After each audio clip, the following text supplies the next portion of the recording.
Oh boy, you mother truckers, I bet you thought you were finished with me, weren't you? Oh, but I'm back, it's me, the old Canada C, to the H, to the A, to the R, to the L, to the I, to the E. How you doing, Canada? Charlie in the house. We're back here with another episode of Fight Boys.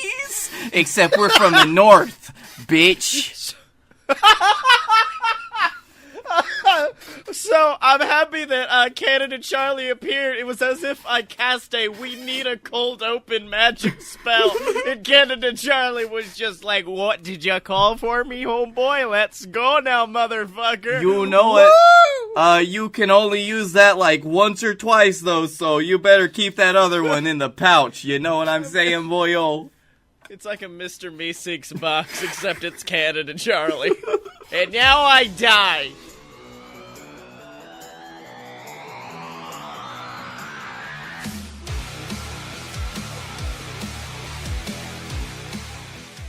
Welcome to Fight Boys, ladies and gentlemen, the weekly podcast about professional wrestling and not so professional wrestling. I'm your host, as always, joined by my tag team partner in crime. He is the plattest man on the planet. It is he, the Bee, Blake Tanner.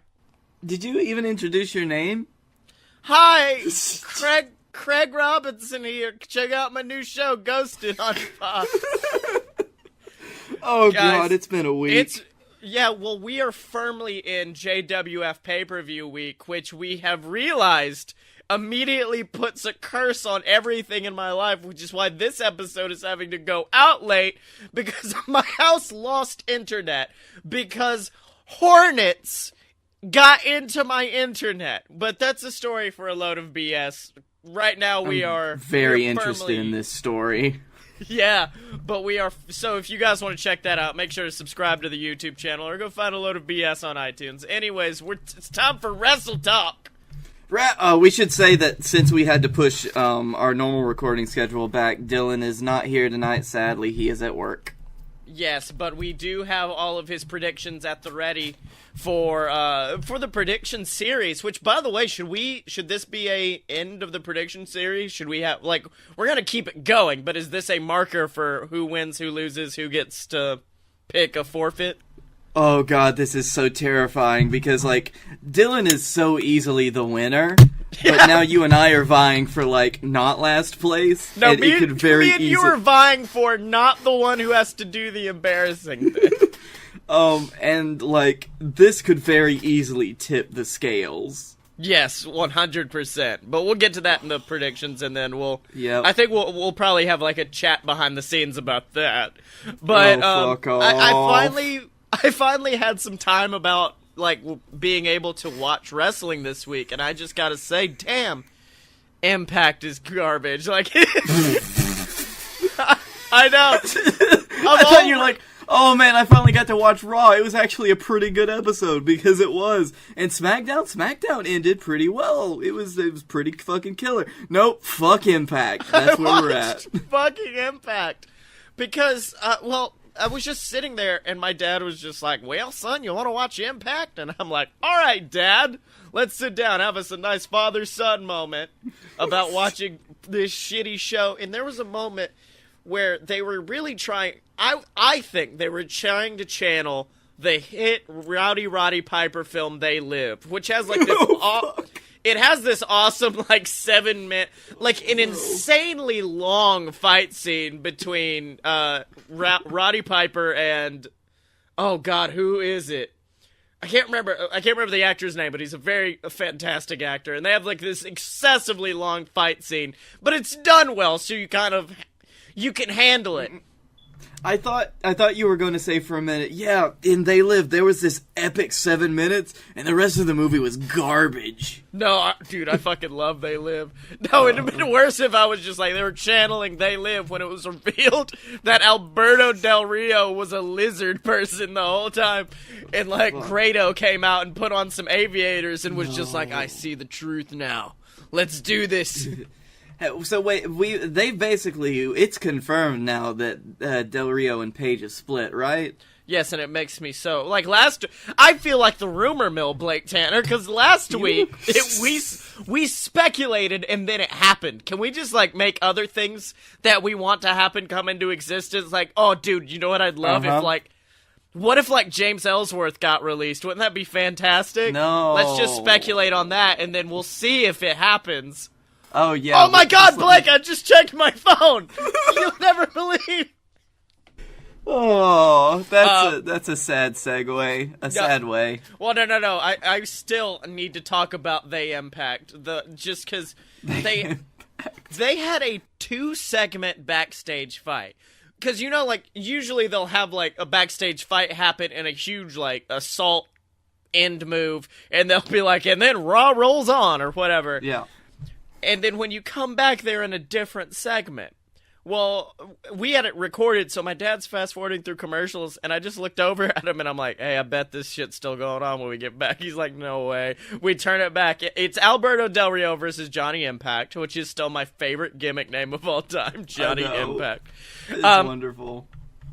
And it just was full of all of these little gems of, why the fuck is this happening?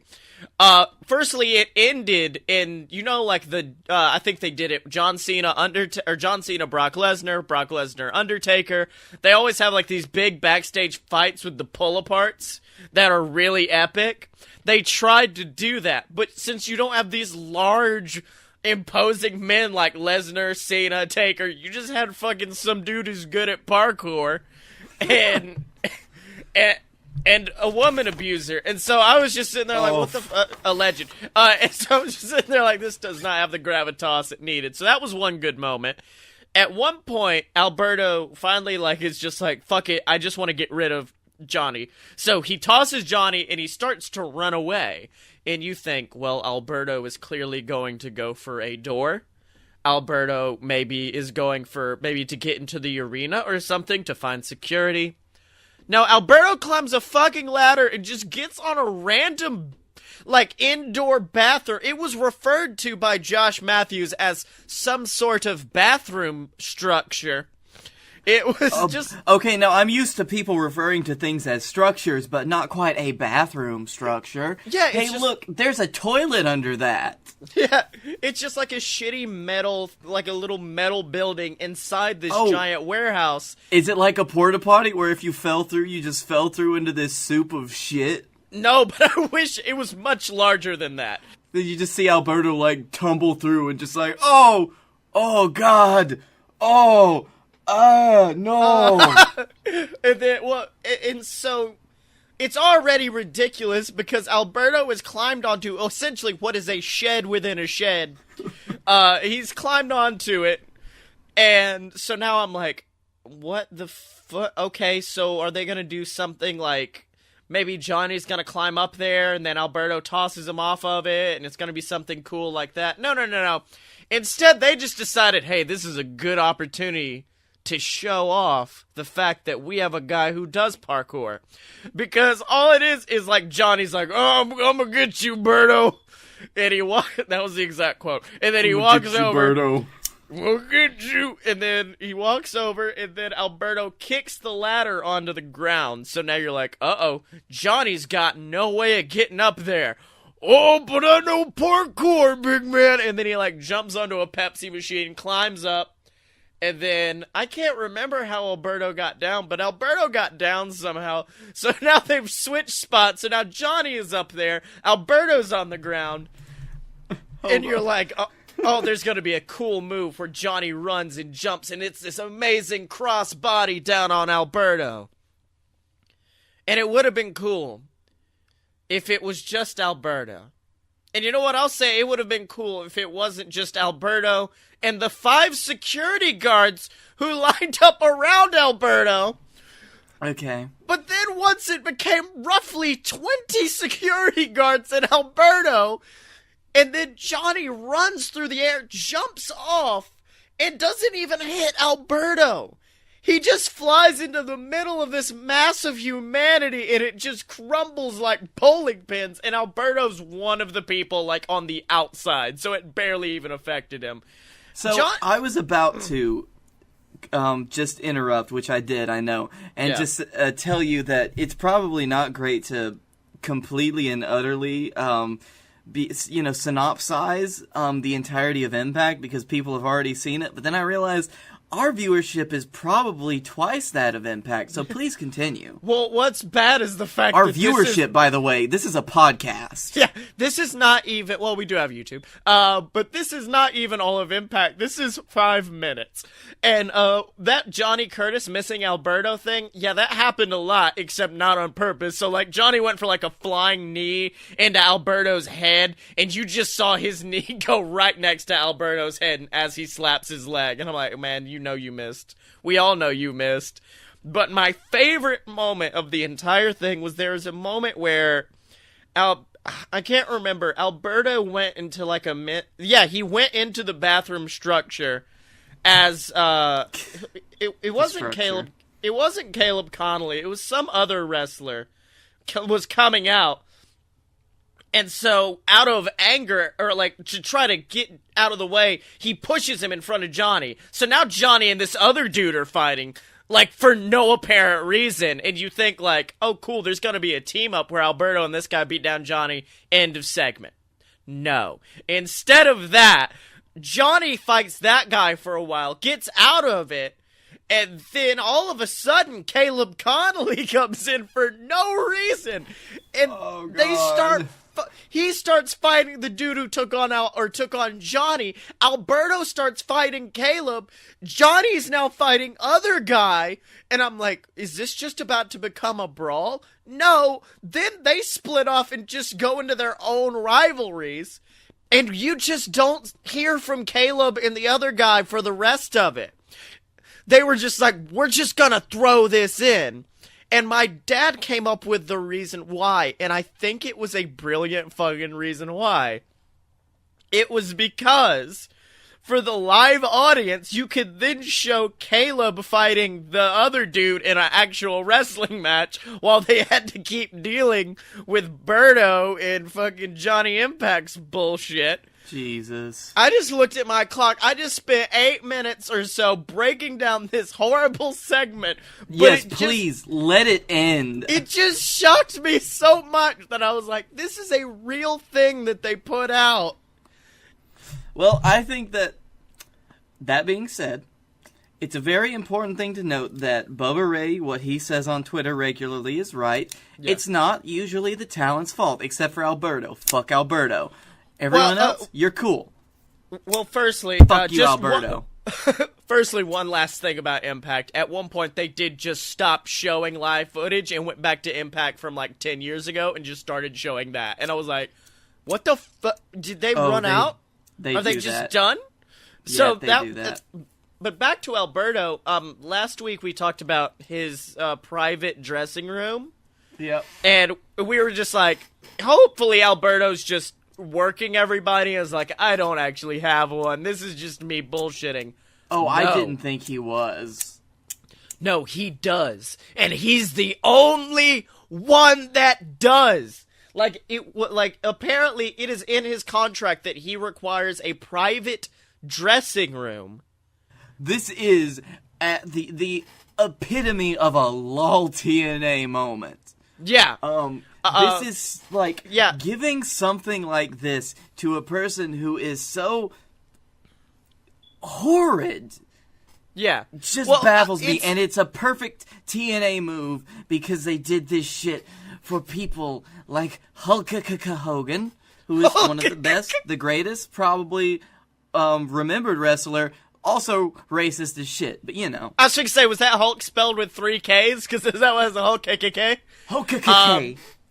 But yeah, apparently, like, the rest of everyone else has, like, one locker room. But I think it's because Alberto, before the paid shit, was actually... Firstly, I want to say, I've never been on the Alberto Del Rio train. Haven't. And I can corroborate that, and I'm sorry that I wasn't always with you. Yeah, I've always been dumbfounded by why he is at the top. He has always been, to me, just like a glorified Ted DiBiase ripoff, and I've never liked Alberto Del Rio at all. That being said, I can appreciate that when he left the company, he was a multi-time world champion and would have been an absolutely huge get wherever he went. And so therefore I guess TNA was just like, we'll give you whatever you want. And he was like, I want my own locker room. Which, by the way, a lot of what I've read about why, like, the boys don't like John Cena or why the boys don't like The Rock is the fact that The Rock and John Cena don't change in the dressing room with the boys. So, yeah, Alberto, you're not The Rock. You're not John Cena. Hang out with the boys. Just hang out with the boys. That being said, I completely understand why this man has been threatened with being shot before. Yes, 100%. Now, going back to, like, that's just not how you behave. Like, at least be around the boys a little bit. I'd understand if, like, multiple people there have, like, trailers, which... It was Keith David, by the way, in that fight scene in They Live. Oh, thank you. That's it. Thank you for talking about people much better than Alberto. But in all likelihood, there's probably... Actually, there may be some people a lot of people in TNA who have their own dressing rooms. But still, like... That's just not something you do, my dude. No. Please, I am so done talking about TNA right now. Can we move on to something that actually happened that was good this week? Oh, no. This is what I was gonna say. This is the anti-Alberto move that was brought out. So I just needed to bring up how much of a shitbag Alberto is to talk about why The Undertaker is one of the most respected and loved men in the business. You spent over half of our first segment setting up for the second half of our segment. Well, that's because I don't have, like, a full story on this. I just have a tweet. So the guy who directed the Flair 30 for 30 special came out, and he was just kind of talking about all the people he worked with. Which was very good, by the way. Yeah. And he was talking about working with The Undertaker. And his exact quote is, Undertaker, The Undertaker, 25-plus year veteran of the business, biggest name in the entire company, a man who can make an entire arena of grown men cry by taking off his clothes. Undertaker brewed coffee and had snacks for my entire crew. One of the nicest people I've ever interviewed. Hashtag Nature Boy. The fucking dead man was sitting there with a Keurig, like, would you like a cream with this? No. Oh, there is no way Undertaker would ever use a Keurig. He would drip that shit. He has, like, a French press. I really like the idea of, like, Coffee Bean Taker, where he's like, welcome to the Starbucks. What can I get you today? I would love if Undertaker was the biggest coffee snob. You have no idea how amazing that would be for me. Well, not only that. Do you want light roast or dark roast? I don't do medium roast. You either go heavy or you go light. Brother. And well, then that would lead to the WrestleMania blow-off match against Cesaro for who's better at coffee shit. And I don't know. I don't know who'd win. Oh my god. I would love... He's also very good at latte foam art and tall little tombstones. Here you are. This is for you. That he's got one, it's like... I made this one especially for you. It's a picture of Kane, and he hands it to somebody who picks it up, and it's actually Kane. He looks up, looks down. Thanks.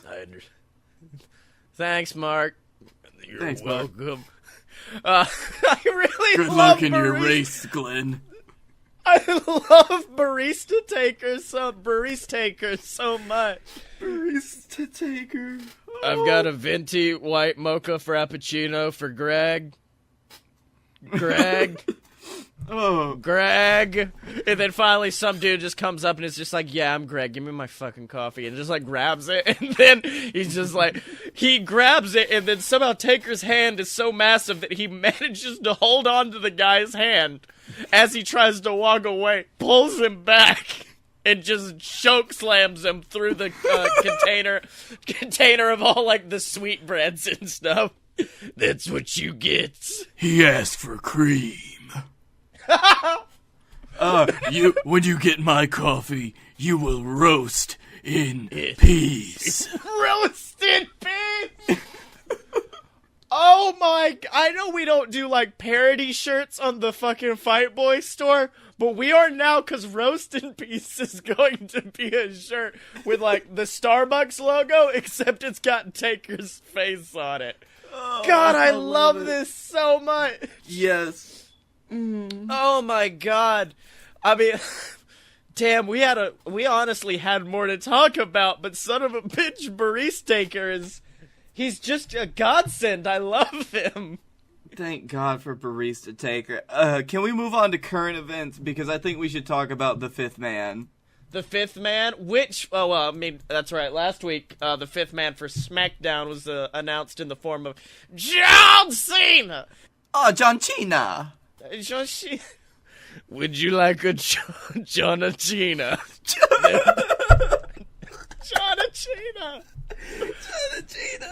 We have tapped a well, just a well of content in the form of Barista Taker.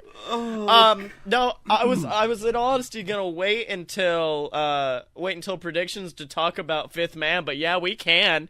It was honestly, I think Vince was backstage, and when everyone had that boo reaction to Jason, he was just like, well, fuck it, what can we do now? Hunter! Hunter! Oh, no. This was during the European tour, and Vince is having this moment. He's been going over this all week. He's like, what am I gonna do? I don't know. And then all of a sudden that Shield match happens, where Trips is part of the Shield for no reason. And he comes back into Gorilla. Vince looks up. He looks down, he looks up. Oh, yeah. Let's do it! Hey, Paul, come here. I need to talk with you. Also, talking about the European tour, can we just say there has never been, like, a more appropriate send-off for a superstar than James Ellsworth got? Emma had a pretty good one. Emma had a pretty good one getting her ass beat by Asuka so bad that she had to leave the company. Kayfabe, I'm not going full whatever that asshole's name was. What's his name? But, like, I forgot his name. Leo Rush, that's right. Which, by the way, on their Instagram, there was it was like a week ago or so, they went to Cirque du Soleil in Orlando, and they were like, hey, we're WWE superstars, and we're training with Cirque du Soleil. Every fucking video with Leo Rush in it, he looks upset and like he's done something wrong. So, damn, that locker room works fast. Boom. But, like, Ellsworth had the best send-off of all time of just getting the shit kicked out of him on like 5 different shows in a row. And not just like a normal shit kickery. This was like the Nexus destroying people level of shit kickery. I mean, every show he would get beaten by a different member of the women's roster, and it was wonderful. My personal favorite was when Becky stunnered him. Oh, no, I liked the little Becky Mr. Sacco that she had that one night that had the little tuft of orange hair on it. Yes. I think my favorite part of that, though, is because she went full Stone Cold. Like, she flipped him off beforehand. She kicked him just like, boom, son. He's down. He's dead. I guess when it comes down to it, once you get to the point of dressing someone up like a dog... then their time with the company is finished. I think that's a good cornerstone to know if somebody's about to get released. So, Dolph, watch your back. He comes out next week dressed as Junkyard Dog. We're like, close enough. He's fucking gone. Speaking of people on the European tour, or people who weren't on the European tour, Kevin Owens has now given me a goal for whenever I get married. Or, of course, we did discuss it with Dylan, because Dylan's engaged. That specifically at his wedding dessert party in Epcot that he's definitely going to have, we have to get Chuck Taylor to show up because Kevin Owens showed up at some random dude's fucking dessert party, and I was like, hell yeah, that's awesome, KO. Hey, when he's got nothing better to do because he got sent home, I'd just be popping around Epcot. Fuck it. Well, of course, my favorite was the fact that it then led to KO being very nice and professional. It was great meeting you guys. Congrats and good luck. And then, of course, Then, I hear voices in my head, they talk to me, I'll shit on you, hey, fuck KO. Hey, fuck KO. I'm gonna let you get finished with, like, the summary of what happened, because I've got some things to say about this boy. Well, RKO came in out of nowhere. Of course he stopped by. It was a dessert party! 5 dessert emojis, and what I can only imagine, if we could see Randy Orton shaking his arms going, waka waka! At which point, KO, in the most succinct reply, just says, you vape. The end. You vape. And then, of course, RKO can't stop. I actually quit vaping this European tour, but you actually wouldn't know that because you ain't here. Which, good burn. It's a good one. KO then replies, I actually haven't read this one. I got so excited for a second, I thought you said you had quit the company. Congrats on quitting vaping, though. That's great. Smiley emoji. And then, by the way, that's the best comeback you've blown in years. Yeah. Jesus. I will say, like, Owen should have let that sleeping dog lie. Because it was not the best comeback, but also, like... What, the you vape comeback? No, the last one. Oh, like, yeah. It's like, I get it, but, like, sometimes you just need to let that sit. But, like, everybody talking, like, on the forums or on Reddit is like, Randy's such a fucking Twitter god, man. I could never hope to live up to that. And I'm like, dude, it's not a huge deal.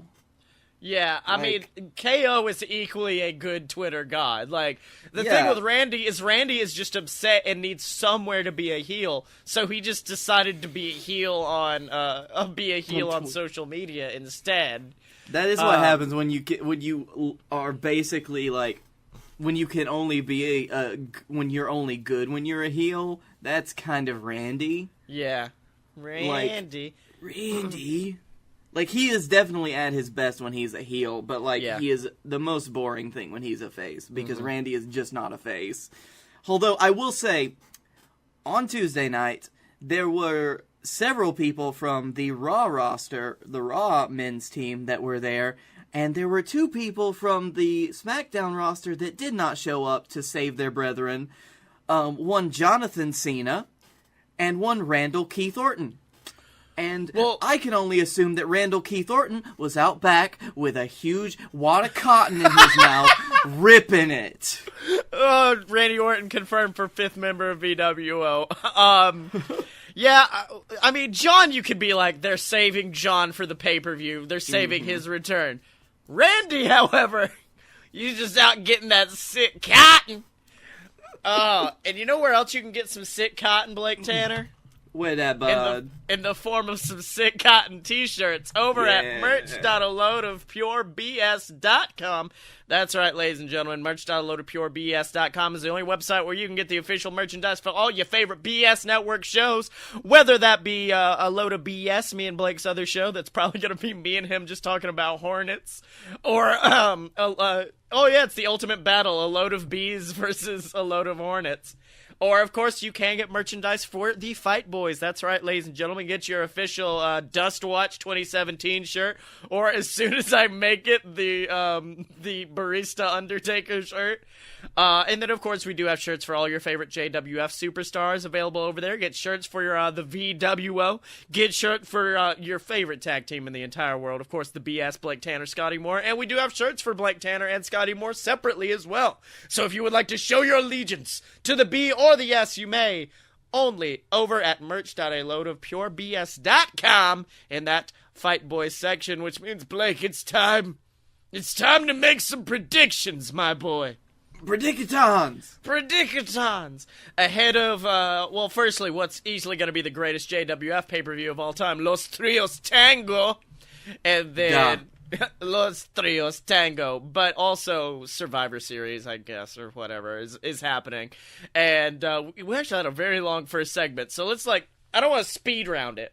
We do have Dylan's predictions, so those are fine and in the books. I think it'll be easy to get through this a little bit quickly. Yeah, Enzo versus Kalisto.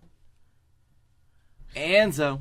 Yeah, I'm thinking that Enzo. Because apparently Neville's supposed to return, and hey, if I want Enzo to drop it to anybody, I want the king of the cruiserweights to get it. I do. We didn't get to talk about that, but yeah, since there have been like positive talks with him, I think never have I seen somebody walking out on the company have such positive outcomes for them, which is really interesting how much they like Neville. I was going to say, to be fair, however, CM Punk walking out on the company did mean we got a Daniel Bryan Universal Championship win at WrestleMania. I'm just saying. Definitely wasn't Universal Championship back then.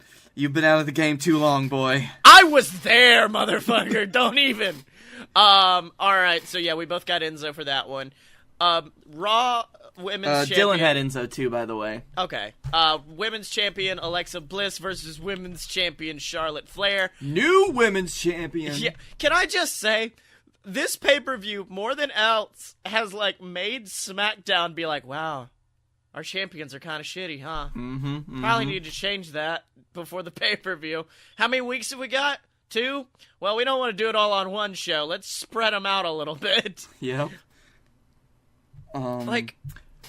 Before this match, I was 100% Bliss. Yeah. But now I'm almost positive it's going to be Charlotte. Yeah, especially after all of the Rick stuff that's gone down. It's just good press. I will say, though, there is a very high chance of a Carmella cash-in. Yeah, high chance of Carmella cash-in. I'm going to say Alexa. I'm going to say Alexa and then a Carmella cash-in. All right, I'm with Charlotte and a Carmella cash-in. Okay. Then, of course, it's both a match that seems like a dream match until you actually read it out loud. The Shield versus the New Day.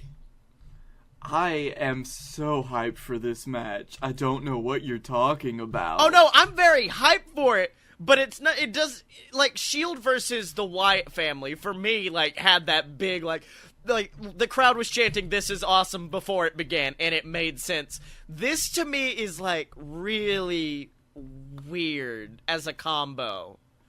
Like, if the New Day were heels, hell yes, this would be awesome. But babyface New Day is a little bit weird. Well, I think, just in the fact that it's Survivor Series, and the fact that they've been doing this for... In the context of Survivor Series, New Day are the heels. Oh yeah, 100%. And they've been really playing that up. And I'm gonna say Shield though. I mean, yeah. There's no. Oh, I'm 100% Shield. Dylan had Shield too, right? Let me check. I think so. All right. While you check on that, The Miz versus Baroni Corboni. Oh, I'm so down with this match because somebody is gonna be calling our brunch boy Daddy. Dad! No. Fuck you. I have to stay with my boy The Miz. I love The Miz. I love The Miz too, but that doesn't mean that I don't think he's gonna lose. Corboni, though. I hate Corboni. Never has there been a wrestler who I have such mixed feelings about between how I treat them in JWF and how I treat them on the main roster. JWF, I love Brunch Boy, but actual Baron Corbin can go fuck himself. I am 100% behind Baron Corbin. I love mostly everything he does. Even, like, I'm still baffled by the way that you treat his, like, "you're gonna be calling me daddy" promo, because I thought it was wonderful. It made me feel like slime entered my body through every orifice. Exactly, he's really good at it. It's still not, that means I'm accepting what he's doing. My body is responding to this gross chin beard of a human. It's just being like, oh god. Yeah, that's what you're supposed to do. Well, no, it's astounding that how much Baron Corbin hates the internet's response to him when Baron Corbin looks like the majority of people on the internet who talk shit about him. He just looks like if they went to the gym for once. I think that this man knows exactly what he's doing every time he does it. I think Corbin is one of the most underrated in, like, his talking. on this show at least. And Miz. I'm sorry, Miz. I have to. Yes, Miz. No, Baron Corbin all the way. I'm gonna be the odd sheep out this time. Oh, did Dylan have Miz as well? Dylan had Miz as well. Well, in what is going to be an easy pick, Brock Lesnar versus AJ Styles. Now, I will say, I would love to see AJ Styles win. AJ Styles is not winning. Not gonna happen. It's just not. No matter what, it's not. I'm not gonna try to. And you know what? The fact that we all pick Brock just means that this is either gonna be, it's not gonna really affect the predictions. Yeah. Because we're all picking Brock. Yeah. I mean, they gotta keep that boy polished up for that. WrestleMania. And then, what was a move where they went, we need shittier champions than the one we have? Raw, who of course now have Cesaro and Sheamus versus the Usos. Mm-hmm. I thought you were talking about the Usos for a second, and I was about to come down hard. No, it ain't paranoia, son. It's the Usos. This is some day one-ish. Day one is H. Dude, I got Usos all day. I'm Usos, dude. Yeah. Like, I'm feeling it. Now, I've got a question, because I did not watch SmackDown, so we both have Usos on that. Okay. Dylan has Usos as well. So. Yeah, another non-affecting one. On the Wikipedia page, so I always look on the wiki page, so take this with a grain of salt. Is there not a fifth member of Team SmackDown on the women's side yet? Because right now it's reading Alicia Fox, Nia Jax, Asuka, Sasha Banks, and Bayley versus Becky Lynch, Carmella, Naomi, Tamina, and to be announced, parenthesis, with Lana. So they basically said, fuck off, Lana. Oh wait, no, it's supposed to be Natty, isn't it? Yeah, because Natty and Charlotte basically switched. Okay, so it made... Wiki still says not 2BA, but I think it's Natty. Part of me says... all of me says Team Raw because of one name and one name only, and that's Asuka. Yep. But I have a theory. Okay, I want to hear your theory, then I'll tell you who I've already picked in my mind. Team SmackDown, knowing that Asuka will fucking kill them, track down and beat the shit out of Asuka backstage. Or no, like Asuka is found knocked out backstage, which leads to a big who beat up Asuka thing. And then it's eventually revealed it's probably like, I don't know, whoever women's champion is at that time. And that's how you get the belt on Asuka. And then bringing in their replacement is the newly single Paige. And so now you actually have even stakes on both teams, and you don't have this, it's obviously Raw because Raska. I'll give you that. I'm still going with Team Raw. Yeah, it's just so enticing, isn't it? Because even if you do replace her with Paige, like, and you have the Paiges here. Yeah. Like, although, yeah. I'm really iffy on, like, how that's affected my choice for the men's, because, well, let's just get to, like, the men's Survivor Series match. Yeah, so all three of us had Raw. And, like, it's this thing, I'm sure you're on the same mindset as me, which is if Raw wins the women's, Raw can't win the men's. Right, but I think that Raw's gonna win the men's. I think Raw needs to win. Firstly, if you look at the storyline playing up to it, Raw needs to win the men's because SmackDown has been making Raw look like a bitch for, like, all of the times. But I think... But John Cena, though. John Cena, though. But, okay, let me hit you with this, because this is my prediction for the men's Survivor Series match. Yeah. Team Raw wins because of interference from Kevin Owens and Sami Zayn, who are doing nothing. Oh, yeah, 100%. That's kind of where I'm at. I'm like, SmackDown is going to have interference from... And then John Cena joins them like an NWO Hulk Hogan turn. Oh, fuck. In what is now the worst NWO assembly of all time.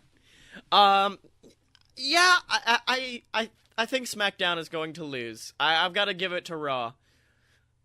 Which every ounce of my life, this isn't hurting me as a wrestling fan or as a wrestling booger. This is hurting me as a person with OCD who's just like, oh no, that's not even. That's not even. It needs to be even. But it, yeah.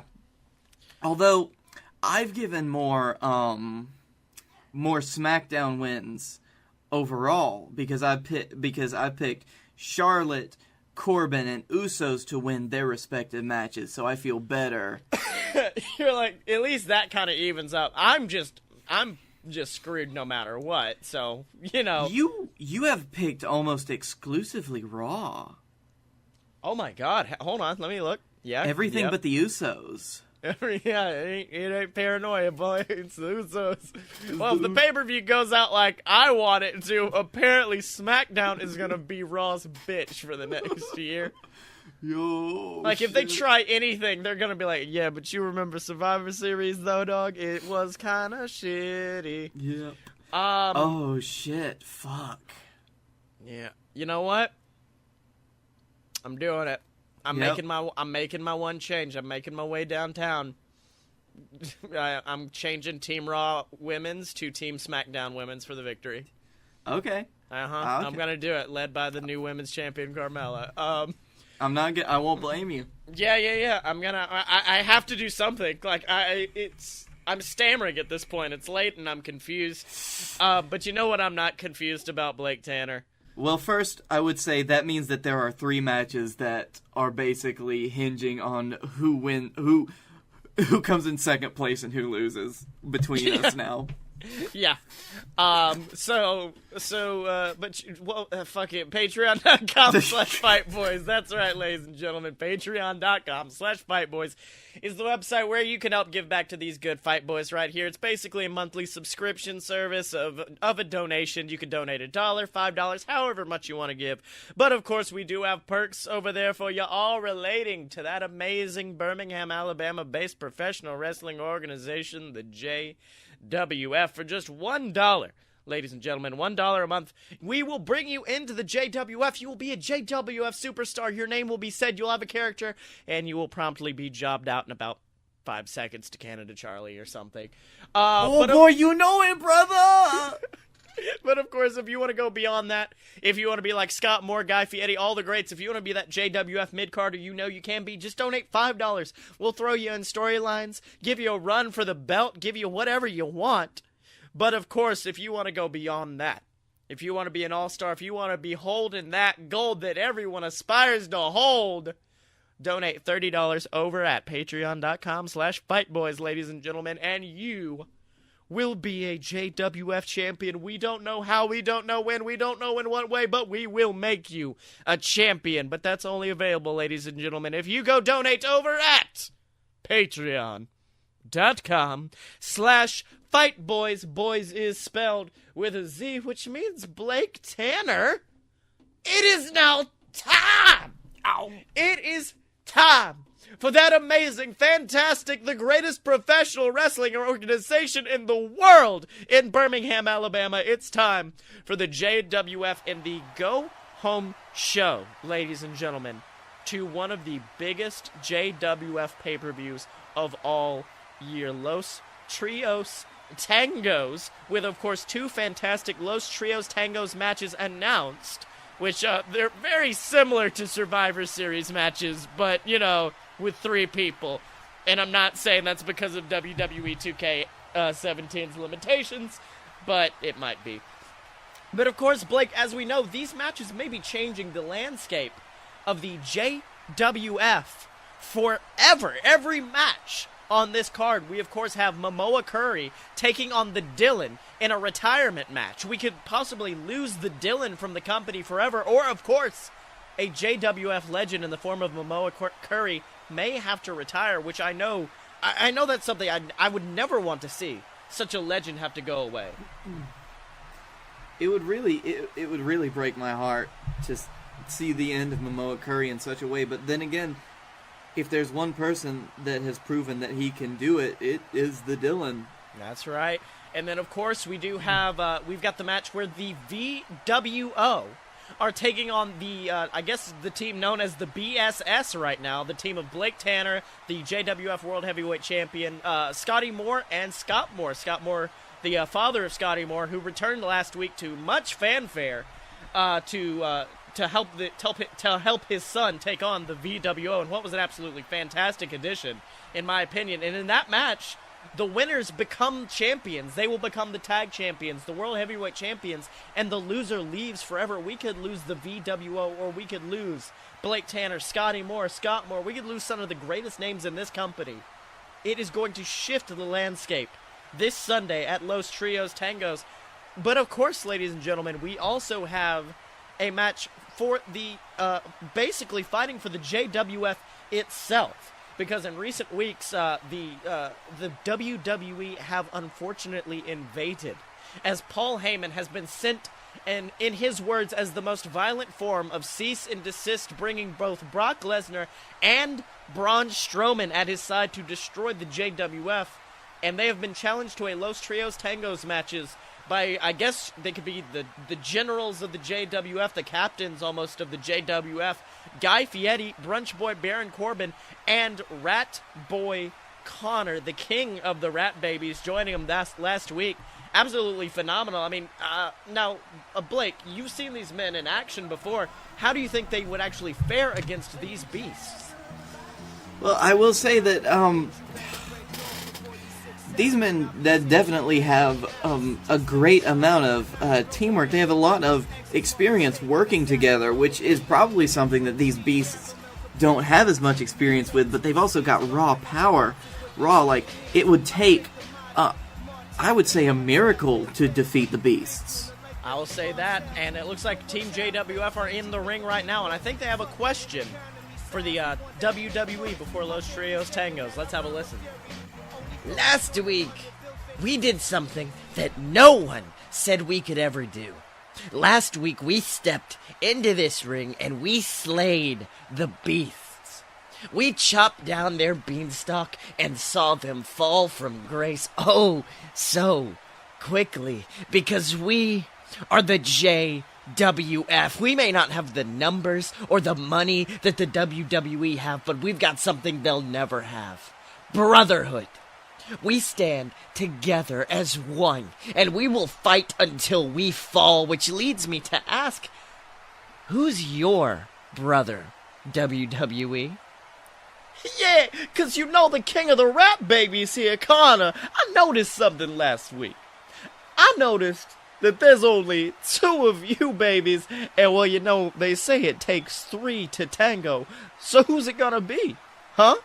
Because you 2 clearly can't handle us on your own. We whooped that ass last week.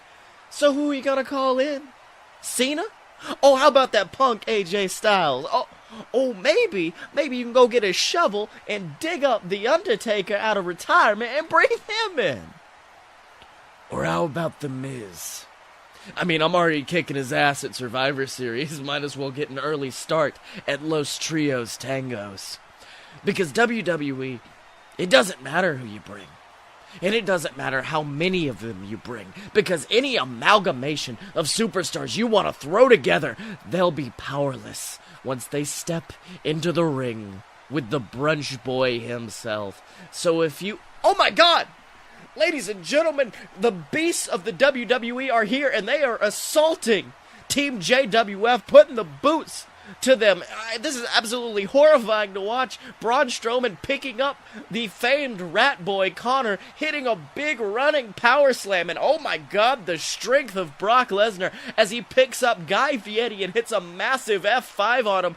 The men of the JWF are laying wounded, ladies and gentlemen, and it looks like Paul Heyman is coming in the ring laughing, admiring the handiwork of his beast, and it looks like he's got something to say. So, you want to know who we got? Does everybody here want to know who the 3rd member of Team WWE is? Then watch the damn pay-per-view! Oh my god, and Braun and Brock Oh my god, and Braun Strowman and Brock Lesnar have both picked up Brunch Boy Baron Corbin on their shoulders. Oh my god! Tossing him like a lawn dart out of the ring and directly into the announce table. The announce table is shattered, ladies and gentlemen. I can't believe this. It is destruction all around, ladies and gentlemen, and who knows what destruction comes ahead. Who knows what the third man of WWE is going to be. I mean, Blake, do you have any idea? Who could it possibly be? Something short of, gosh, I don't know. It could be anybody. Yeah, absolutely terrifying, ladies and gentlemen. It's going to absolutely destroy.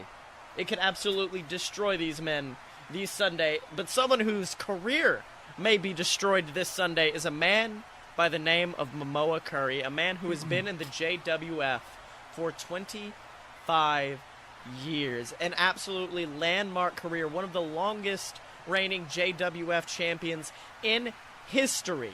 And of course, as we heard last week, he was challenged to a retirement match by the brash, abrasive man known as the Dylan. But like you were saying earlier, Blake, I think if anyone was going to be able to put down Momoa Curry, who is willing to bear the brunt of the blame of being told that he ended that career, I think Dylan would be able to take it. What do you think? Oh, yes. Dylan has come in with a singular mindset, and that is to end the career of Momoa Curry. He wants to prove to the world, to the JWF, to everybody that he is truly a legend, that he deserves better than the JWF in his mind. And he's going to do that by destroying Momoa Curry. At least that's what he says. Exactly, and Momoa Curry has a lot of thoughts about that. He's had a lot of thoughts about his long career. And one of the top JWF commentators, Silver Spoon, actually sat down with him earlier today for a in-depth interview about his career ahead of his match this Sunday. Let's go have a listen. Welcome, ladies and gentlemen, to this interview. I am your host, as always, Silver Spoon, and I am joined this week by the man who many people, they call him the god of law, god of the sea, and god of the JWF. Thank you, Momoa. I'm joined by the god of the JWF himself, Momoa Curry. Now, Momoa, you have an absolutely amazing match coming up this Sunday against the Dylan, a man who you've admittedly never pinned in a JWF ring before. Now, keeping all this in mind, what allowed you to make this a retirement match, to allow this to possibly be the end of your career? Well, to be fair, when Dylan pinned me, I was a different man. I was arrogant, egotistical. I deserved to be tossed off of my pedestal, and I was more than happy to let Dylan do that, as I was letting small mistakes be my downfall. And to the JWF universe, I want to apologize for who I was. But I want them to know I'm back. The true god of the JWF. And I want Dylan to know that I'm back as well. And that I'm getting back that W that he stole from me all those years ago. And it's going to lead to destruction for him. Well, of course. Now, as we all know, 25 years ago, you made your debut Boop! Oh, well, of course. Now, as we all know, 25 years ago, you made your debut at Los Trios Tangos in a traditional 3-on-3 tangos match. Now, with all this experience under your belt, do you have any advice for the teams competing in those matches this Sunday? You see, many people think Los Trios Tangos is a battle of power. It's whose team has the most power, the most energy, the most ability to take down the most men. But it's not. Los Trios Tangos is a battle about family.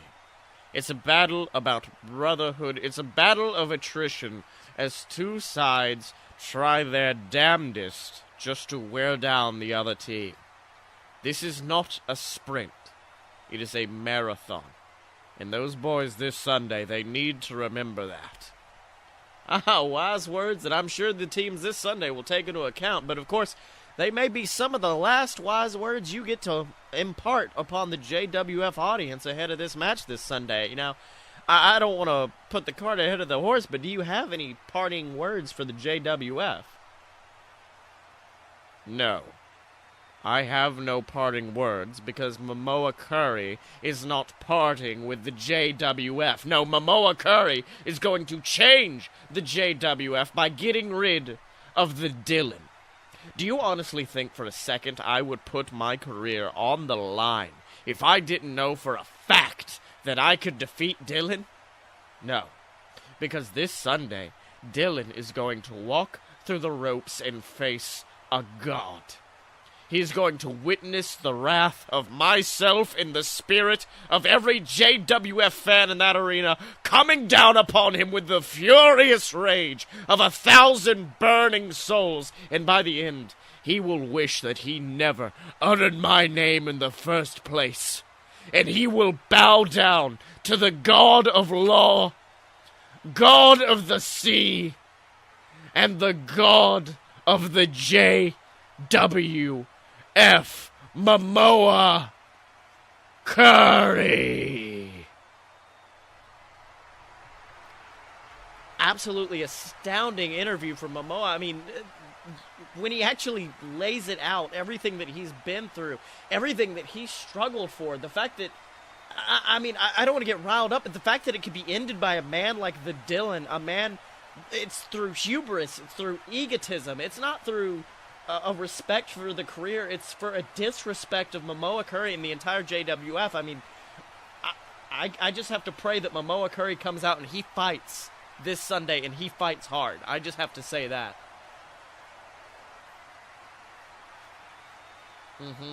And, of course, that brings us, ladies and gentlemen, on to our main event of the evening.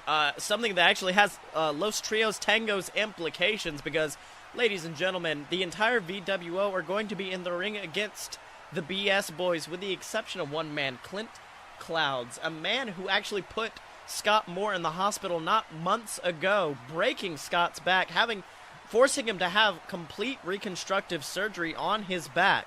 And Clint Clouds would normally be at ringside for a match like this, and Clint could be argued as one of the turning points for many of the VWO victories in the past. And I think the BS Boys, Captain Tibbs, they're trying to put an end to it with this match as Scott Moore takes on Clint Clouds once again. And if Scott wins, then Clint will be banned from ringside, actually giving the BS an advantage this Sunday.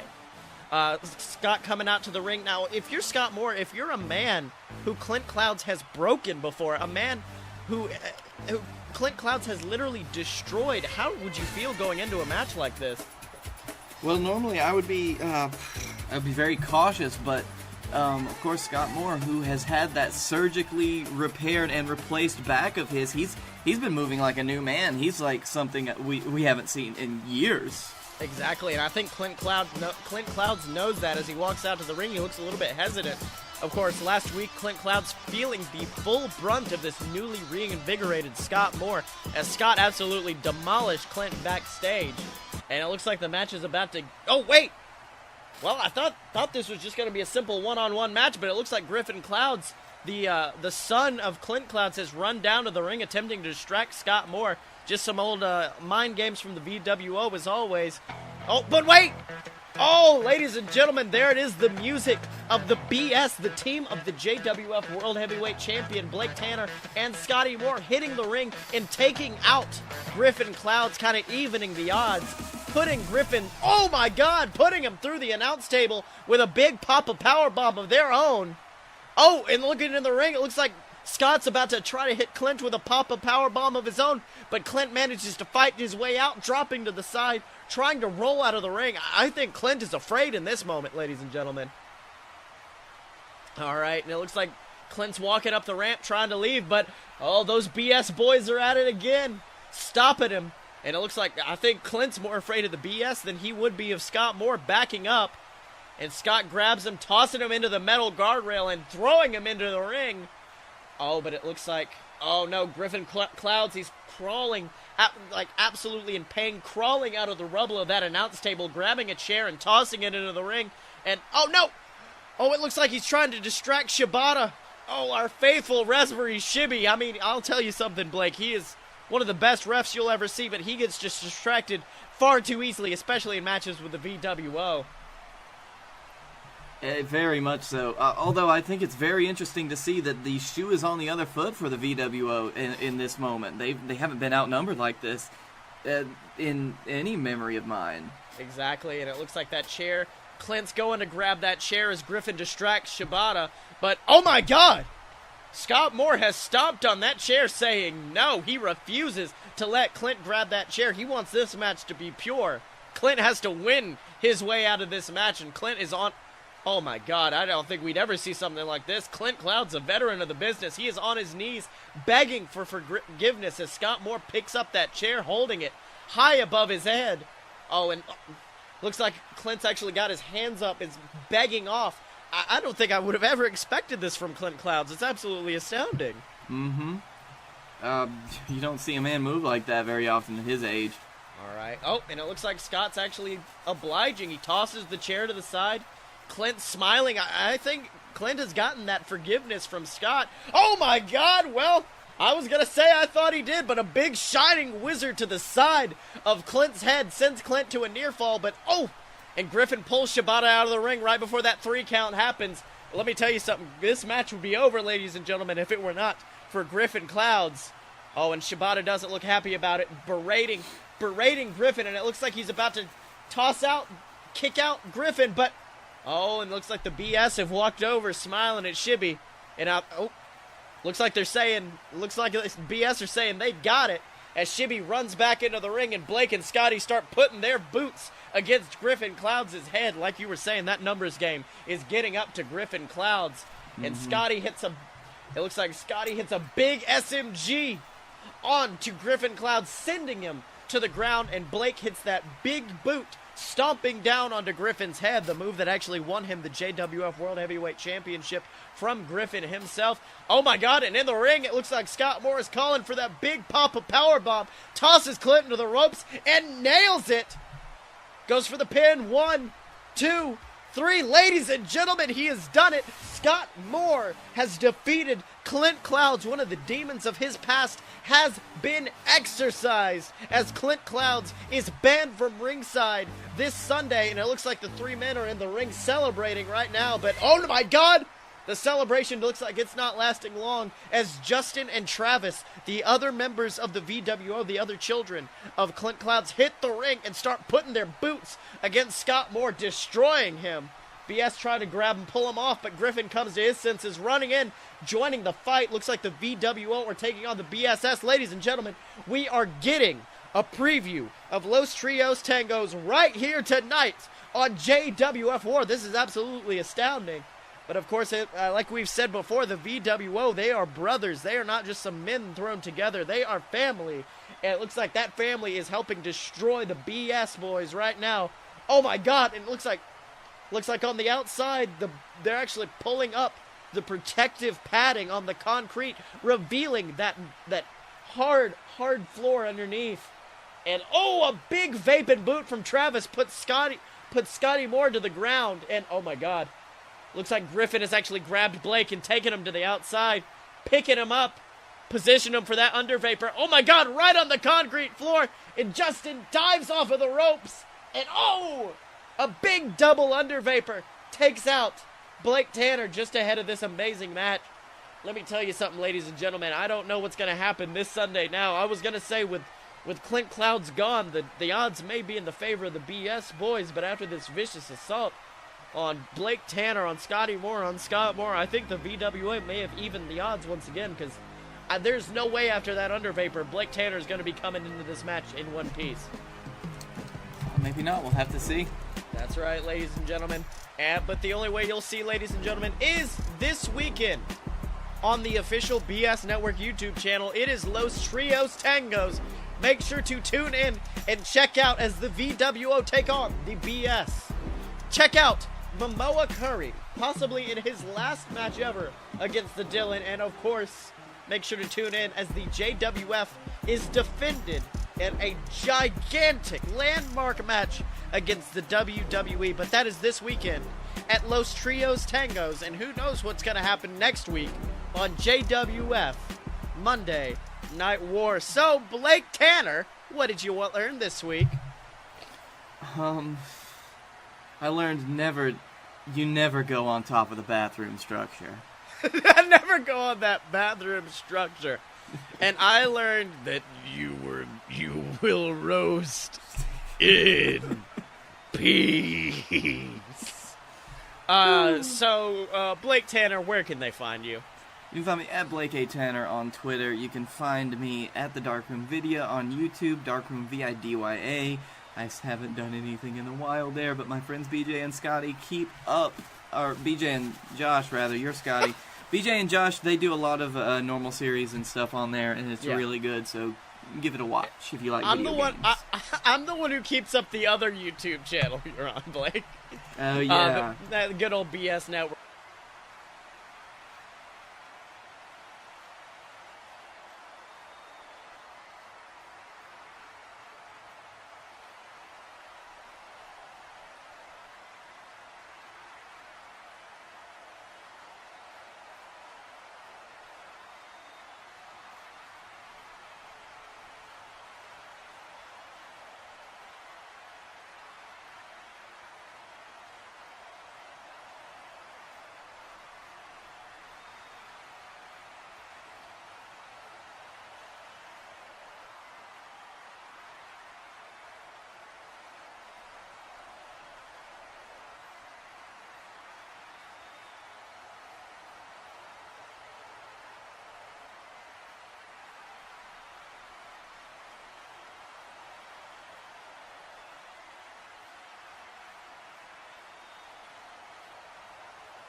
YouTube channel, ladies and gentlemen, that hopefully you're actually watching this on right now. You can find me on Twitter, as always, at ScottyMo. That's SCOTTYEMO. Make sure to check out my books on Amazon. I've got the Queasel series of books. That's called QUEZALCORP. Make sure to check out this podcast and all the other amazing BS Network podcasts over at aloadofpurebs.com. We've got this stuff. We have a load of BS. We've got Opposite Attractions, my theme park show. And then, of course, we have all the fantastic YouTube stuff we do, like Fallout Boys, where me and Blake just... God, we wrecked Fallout, man. It's really rough. It was fun. But it was fun, though. Make sure, as always, ladies and gentlemen, if you are in the giving mood this giving season, to support the BS Network in our Extra Life Drive over at bit.ly/BSVSCancer. That's BS versus Cancer. We're trying to break 4 digits this year. We're gonna do it, though. I believe in us, people. But we need your help to help raise money for the Children's Hospital of Pittsburgh, or, of course, the same hospital that Connor's Cure gives to, which is why we donate to it, because we're our own baby Connor's Cure. Make sure, if you are watching on YouTube, to like, comment, subscribe, do all that goodness, ring the notification bell, so every time we put out a video, you guys will be notified about it. If you're listening on iTunes or Stitcher, make sure to subscribe there, and then, of course, leave a review. Let us know what you like. Let us know what you possibly didn't like. And as always, ladies and gentlemen, you can find us at aloadofpurebs.com. Step up to the merch table at merch.aloadofpurebs.com. Donate to the Patreon. Find us on Facebook. Subscribe on YouTube. And remember, you can find us all on Twitter at Fight Boys Show. And remember, ladies and gentlemen, when you're a fight boy, you're a fight boy for life!